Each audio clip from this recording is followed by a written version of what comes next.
22 juillet 1944, Pologne. Les soldats soviétiques enfoncent les portes du camp. Ils ont vu la mort en face. Ils ont survécu au front. Mais ici, ils s'effondrent. L'air est saturé. Une odeur de chair brûlée s'imprègne dans les uniformes, dans la peau, dans la mémoire. Des vétérans endurcis vomissent de terreur. Ce n'est pas un champ de bataille, c'est un abattoir. Au centre, le choc visuel. Des montagnes de cheveux humains, des tonnes de vêtements civils. Et ce détail qui brise les derniers remparts de la raison, des piles de chaussures d'enfants, des milliers de petites semelles usées. Le responsable de cet enfer a un nom, Erich Müsfeldt, un homme capable de brûler des êtres vivants, des adultes, des enfants. Le monde va bientôt découvrir le visage du monstre et la brutalité de son destin. Juillet 1944. L'armée rouge brise les lignes allemandes en Pologne occupée. Les soldats s'attendent à des combats acharnés, à une résistance féroce. Ils trouvent le silence. Devant eux se dresse Majdanek, un complexe industriel intact. La première usine de la mort capturée avant que les SS n'aient pu effacer les traces. Les clôtures de barbelés courent sur 270 hectares, 5 champs de prisonniers, une ville dédiée à l'extermination. Qu'ont-ils découvert derrière ces portes? Un musée du mal fonctionnant comme une horloge. Les journalistes internationaux entrent dans une salle bétonnée. Au plafond, des pommes de douche. Les hommes cherchent les tuyaux d'arrivée d'eau. Il n'y en a pas. À la place, des trappes au plafond pour déverser les cristaux de Zyklon B. C'est une mise en scène macabre, une usine à gaz camouflée en salle de bain. Le groupe avance vers le crématorium. Une porte massive pivote sur ses gonds. Le métal hurle. Le son du fer contre le béton résonne dans le silence de la plaine. À l'intérieur, 5 fours monumentaux. Les briques sont encore tièdes. Les cendres humaines s'accumulent au fond des foyers. Les nazis n'ont pas eu le temps de vider l'épreuve. Le monde ne croit pas encore aux rumeurs de génocide. Les commandants soviétiques convoquent alors des observateurs alliés et des officiels militaires. Ils veulent des témoins, des preuves irréfutables. L'horreur devient bureaucratique dans les bureaux administratifs. Les officiers ouvrent les registres, des milliers de noms, des colonnes de chiffres. Chaque meurtre est codifié, daté, archivé avec une précision chirurgicale. Les rapports allemands comptabilisent l'élimination de 360 000 personnes. Les mains qui brûleront des enfants pétrissaient la pâte en 1930. À cette époque, l'odeur du pain chaud remplissait la boulangerie de Neubrück. Un parfum de vie avant les cendres. Parmi les milliers de noms consignés dans les registres du Reich, celui d'Erich Müsfeldt semble d'abord banal. Était-il né sadique? Non. Il était un boulanger de province. Né le 18 février 1913, son destin paraît tracé. École primaire jusqu'en 8e année. Apprentissage terminé à 17 ans. Un mariage, un fils, une vie d'anonyme. La normalité s'arrête brusquement le 30 janvier 1933. Adolf Hitler devient chancelier. L'Allemagne bascule. Müsfeldt ne subit pas le changement. Il l'embrasse. Il rejoint la SA la même année. En 1937, il passe à la SS. Le boulanger troque son tablier contre l'uniforme noir. En 1939, il devient membre officiel du parti nazi. Le 1er septembre 1939, les divisions blindées allemandes franchissent la frontière polonaise. La guerre éclate. Pour Müsfeldt, ce chaos est une opportunité. Il ne cherche pas la gloire du front, il cherche une place dans la machine. En janvier 1940, il intègre les SS Totenkopfverbände, les unités à tête de mort. Sur leurs pattes de colle, un crâne d'argent brille sur le drap noir. Ce ne sont pas des soldats de la Wehrmacht, ce sont des administrateurs de la mort. Leur mission, gérer l'extermination. Ce n'est pas une armée, c'est une bureaucratie du sang. Le système a un architecte, Theodor Eicke. Dès 1934, l'ancien commandant de Dachau impose sa doctrine. Les prisonniers ne sont pas des hommes, ce sont des ennemis de l'État, des cibles à détruire. La formation brise l'empathie. Elle impose une discipline de fer et une cruauté méthodique. Müsfeldt observe, il apprend, il retient chaque leçon de brutalité. En août 1940, il achève son initiation à la violence. À travers le plafond, des fentes étroites s'ouvrent sur le ciel. Les gardes y déversent des granulés grisâtres. Août 1940, Erich Müsfeldt arrive à Auschwitz.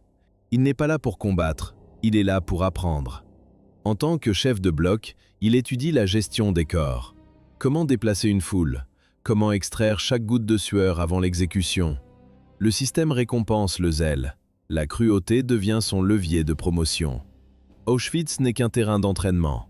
Son ascension vers l'horreur absolue commence en novembre 1941. Direction, le camp de Majdanek. Comment transformer un chaos de cadavres en une ligne de production? L'innovation arrive avec l'hiver 1941. Les autorités introduisent le Zyklon B. Au début, c'est une expérience sur les plus faibles. En octobre 1942, c'est une méthode industrielle.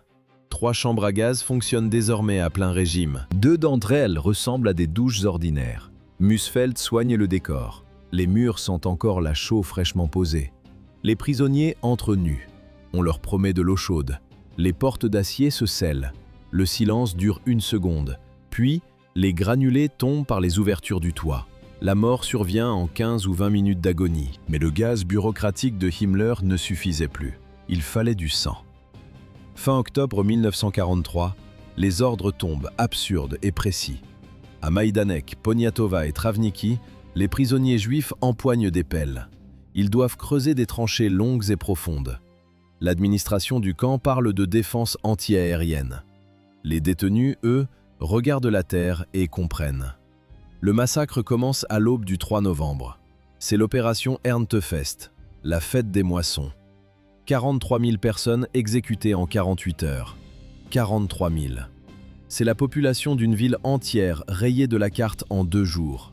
Le rituel est immuable. Les victimes se déshabillent. Elles s'avancent nues vers les fosses qu'elles ont elles-mêmes creusées. Elles descendent dans le trou. Les SS se postent au bord.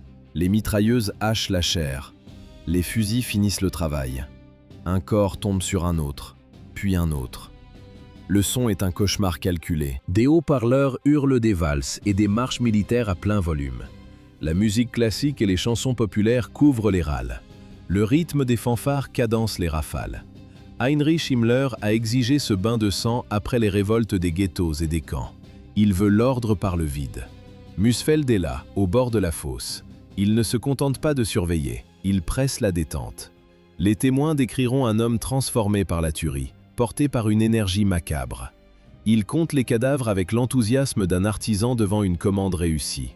Musfeld sourit devant les montagnes de corps froids. Quand les mitrailleuses se taisaient, le démon personnel de Musfeld s'éveillait.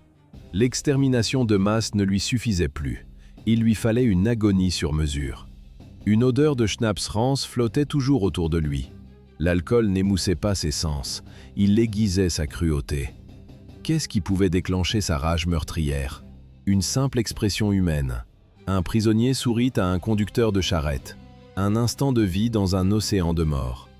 Musfeld voit tout. Il s'approche. Son poing s'écrase sur la mâchoire de l'homme. Les dents volent en éclats. Le détenu s'effondre. Musfeld ne s'arrête pas.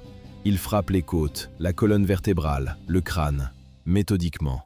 La violence était sa routine. Il ne se déplaçait jamais sans une lourde matraque en bois. Il s'en servait pour briser des vies pour des fautes imaginaires. Mais parfois, ses mains ne suffisaient plus.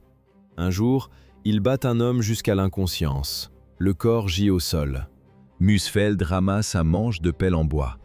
Il force la bouche de l'évanoui. Il enfonce le bois dans la gorge avec une violence inouïe. Les tissus internes se déchirent. Musfeld se détourne et s'en va, laissant le condamné mourir lentement avec le manche de pelle enfoncé dans la gorge. Ces menaces n'étaient jamais des paroles en l'air. Musfeld régnait sur le crématoire de Majdanek par la terreur pure. Il s'approchait d'un détenu au hasard. Il fixait l'homme dans les yeux. Puis il lâchait. « Tonton, viens, je vais te brûler vif. » C'était une promesse. Une routine macabre. Une Polonaise de 20 ans apprend qu'elle est condamnée à la chambre à gaz. Quand Musfeld s'approche, elle ne baisse pas les yeux. Elle se jette sur lui. Ses ongles déchirent la peau du SS. Elle hurle une seule question. « Pourquoi dois-je mourir ?» Musfeld s'essuie le visage. Sa réponse est glaciale. Il ordonne de la brûler vive, sur le champ. Les gardes saisissent la jeune femme. Ils lui lient les mains et les pieds avec du fil de fer. Le métal s'enfonce dans ses poignets. Elle se débat, mais les liens tiennent. Ils la sanglent sur le chariot métallique de la morgue. Le froid de l'acier contre sa peau. Le chariot roule. Le grincement des roues sur le béton résonne contre les parois du crématoire. À l'intérieur des fours, la température dépasse les 1000 degrés. Musfeld fait signe. Les gardes poussent le chariot vers la gueule béante de la fournaise. Elle est pleinement consciente, elle voit les flammes. Elle hurle une dernière fois au moment où le métal pénètre dans le feu. Le cri s'étouffe dans le brasier. Les scènes les plus atroces se jouaient lorsque les enfants approchaient du crématorium. Pour Eric Musfeldt, le meurtre n'était plus une mission, mais une routine. Il choisissait les victimes les plus faibles les jours où la mortalité naturelle baissait. Maintenir le rythme des fours était sa priorité. Le survivant Jurgis Leng a vu l'horreur de près. Musfeldt marchait vers le bâtiment, tenant 2 petits-enfants dans chaque main. 4 victimes à la fois. Aucun n'avait plus de 8 ans. Comment étouffer les cris des enfants? Les gardes allumaient les moteurs des camions stationnés à côté. Le vrombissement des cylindres couvrait les appels à l'aide. C'étaient les mêmes véhicules qui transportaient les cadavres vers les fosses de la forêt. Musfeldt entrait seul avec eux. Quelques instants plus tard, des détonations de revolvers claquaient derrière les murs. Le bourreau ressortait. Parfois il sifflotait, parfois il riait. 500 survivants sur des centaines de milliers. C'est la statistique d'une extermination totale. Entre octobre 1941 et juillet 1944, au moins 80 000 personnes ont péri à Majdanek. Le 24 juillet 1944, les troupes soviétiques entrent dans le camp et ne trouvent que 500 prisonniers juifs encore en vie. En mai 1944, son expertise sinistre réclame son retour à Auschwitz-Birkenau. Le camp est devenu l'épicentre de l'extermination des Juifs de Hongrie. Des centaines de milliers de personnes arrivent par convois entiers. Musfeldt reprend la direction des crématoires. Le rythme est industriel. Les témoins décrivent des scènes de boucherie pure. Ces équipes de travail massacrent des femmes à coups de barre de fer. Musfeldt, lui, ne quitte jamais son fouet d'équitation en cuir. Le sifflement de la lanière ponctue chaque exécution. Il observe les corps que l'on pousse dans les brasiers. Parfois, les victimes respirent encore. Musfeldt regarde. Il sourit face aux flammes. Un jour, un groupe de garçons juifs du ghetto de Varsovie arrive sur la rampe. Ils ont entre 10 et 14 ans. Arrachés à leurs parents, les enfants cèdent à la panique. Ils courent. Ils tentent de se disperser pendant l'appel. Les gardes les traquent et les capturent un par un. Musfeldt intervient personnellement pour clore l'incident. Il ordonne d'envoyer immédiatement chaque enfant capturé vers les chambres à gaz. Musfeldt se plaint d'une migraine atroce, une douleur pulsante. Il vient de loger une balle dans la nuque de 80 prisonniers, l'un après l'autre. Pour lui, ce n'est qu'une formalité technique. Le docteur Miklos Nizli, déporté hongrois et médecin forcé de la zone, observe le bourreau de trop près. Comment soigne-t-on la migraine d'un homme qui vient d'exécuter 80 innocents? Nizli suggère que le stress des massacres affecte ses nerfs. Musfeldt explose, la rage remplace la douleur. Il hurle qu'abattre une personne ou 80 ne change rien à son équilibre. Pour lui, la mort est une statistique comptable. Puis survient l'impossible, une anomalie statistique dans l'enfer de Birkenau. Le gaz s'est dissipé. Les portes de béton s'ouvrent. Au milieu d'une montagne de cadavres, une jeune fille de 16 ans respire encore. Elle est vivante. Nizli l'examine dans le silence lourd de la salle de gazage. Son cœur bat. Un miracle biologique dans une usine à mort. Le médecin supplie Musfeldt. Il demande la permission de la soigner, de la cacher, de la sauver. Survie exceptionnelle, une chance sur 1 million. Musfeldt regarde l'adolescente encore semi-consciente. Il ne voit pas un miracle. Il voit une erreur de procédure. Un dossier mal classé. Il refuse d'un geste sec. Le bourreau sort son arme. Il se penche sur la jeune fille allongée parmi les morts. Musfeldt presse la détente et lui tire une balle dans la nuque. Août 1944. Ce dernier coup de feu devient son sauf-conduit pour le front de l'Est. Musfeldt quitte les chambres à gaz pour les tranchées. Blessé au combat, il change d'affectation. Avril 1945. Le camp de concentration de Flossenbürg. Ici, la barbarie change de visage. Les conditions sont si atroces que les détenus se jettent sur les barbelés électrifiés. Les gardes imposent des appels de 8 heures sous un froid mortel. Quelle récompense le Reich réserve-t-il pour le massacre de squelettes vivants? La réponse tient sur un ruban. Musfeldt reçoit la Croix du mérite de guerre de 2e classe. Une distinction normalement destinée au courage sous le feu ennemi. Lui l'obtient pour avoir géré l'agonie. Le Reich s'effondre. Les colonnes de prisonniers entament les marches de la mort. Musfeldt marche derrière eux, son arme au poing. Il abat systématiquement chaque homme qui s'écroule d'épuisement. Des dizaines de cadavres jalonnent son passage. Une médaille sur la poitrine, du sang sur les mains. Mai 1945, l'Allemagne capitule. Le bourreau devient prisonnier. En janvier 1947, un tribunal militaire américain le juge pour les horreurs de Flossenbürg.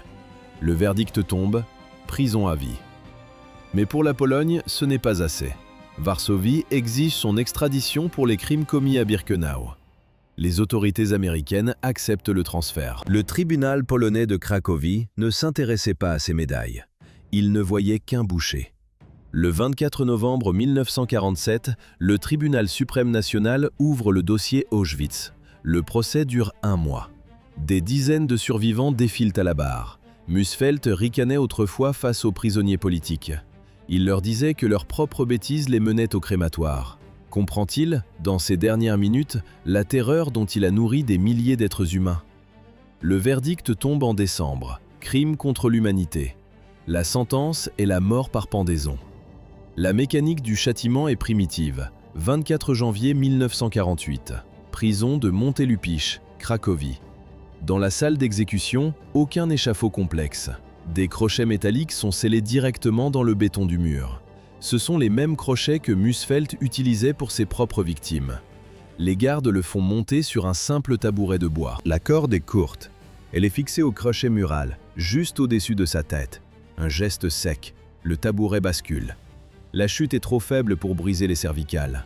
La mort n'est pas instantanée. Musfeld s'étrangle lentement. Ses poumons cherchent l'air dans un râle étouffé. Ses jambes battent le vide. L'agonie dure plusieurs minutes sous les yeux des témoins. Les autorités polonaises prennent une dernière décision. Le corps est chargé dans un fourgon. Erich Musfeld finit sur une table de marbre à l'université Jagiellon pour servir de matériel d'étude aux étudiants en anatomie. Pendant que les étudiants polonais découvrent ses muscles et ses nerfs, la guerre efface le reste de son existence. Erich Musfeld n'a plus rien à léguer. Sa femme meurt sous les bombes alliées. Son fils disparaît sur le front de l'Est. En 1945, le lignage du bourreau s'éteint dans la boue et le feu. C'est le miroir de sa propre vie, une démolition totale. Une table d'anatomie en marbre à l'université Jagiellon remplace la pierre tombale. Pas de sépulture, pas de descendance. Son nom ne subsiste que dans les rapports de crimes de guerre. L'histoire ne garde de lui qu'une trace de sang. Personne n'a pleuré Erich Musfeld. Aucun vestige de sa mémoire ne subsiste au-delà de l'atrocité. Il ne reste que le vide.